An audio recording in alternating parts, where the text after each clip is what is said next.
Binalaan na ni Shaquille O'Neal itong si Shai Gilgeous-Alexander patungkol sa kanyang kasagutan kung paano raw sila nag-a-adjust sa kanilang pagkatalo sa Game 1 ito. Sinabi kasi ni Shai Gilgeous-Alexander, mga idol, na ito'y kanilang tinatrato lamang bilang isang normal na laban sa regular season. Git pa ni SGA na sila'y nakaranas na ng mga ganito at kanilang sisiguraduhin na sila'y makakabawi din naman kagad. Malimit lamang na matalo ang OKC Thunder, especially sa Game 1 sa home court pa nila mismo. Pero sa labang ito, napuruhan sila ng Indiana. Ayon naman kay Shaquille O'Neal, nire-respeto niya kung ano ang mentalidad ng mga manlalaro kasi magkaiba naman daw. At iba rin ang mentalidad ni Shai Gilgeous-Alexander. Pero ayon pa mismo kay Shaquille O'Neal, hindi mo dapat na itrato na parang regular game lang ang Game 1 sa finals dahil finals ang pinag-uusapan dito.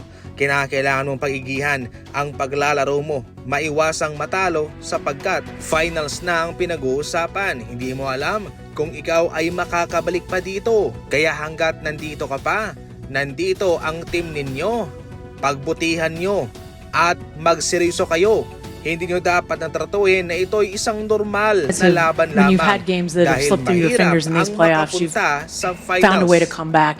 Samantala, kabilang sa ngayon sa mga tinatarget ng LA Clippers ay itong si Chris Paul na magiging free agent na. Papatapos na kasi ang kanyang kontrata at wala rin namang interes ang Spurs na siya'y pabalikin sa kanilang kupunan. Itong si Chris Paul ay makakatulong kahit papano para sa LA Clippers. Matanik pa rin naman siyang gwardya at matutulungan niya mga batang players ng LA Clippers. At syempre doon hindi rin basta-basta ang kanyang makakasama. James Harden, Kawhi Leonard. Maganda to sapagkat si Chris Paul ay full-time guard na at si James Harden babalik sa kanyang posisyon bilang shooting guard. Syempre playmaking ang gusto rito makuha ng LA Clippers at yan mismo ang maibibigay ni Chris Paul para sa kanila. Pwede kang pumili especially ngayon, NBA Finals na. Indiana Pacers laban sa Oklahoma City Thunder, sino kaya ang mananalo? Ang link ay nasa comment section lang sa mga gustong tumalpak.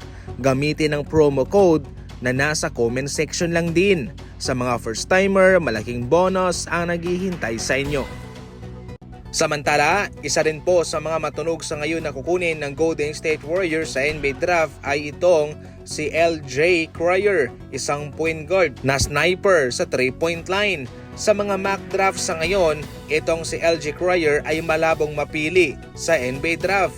Malaki ang tsansa na siya yung kukunin ng Golden State Warriors sa kanilang 41st pick sa draft ngayon. Isa lang kasi ang pick ng Golden State Warriors at nais nilang makabingwit ng isang shooter.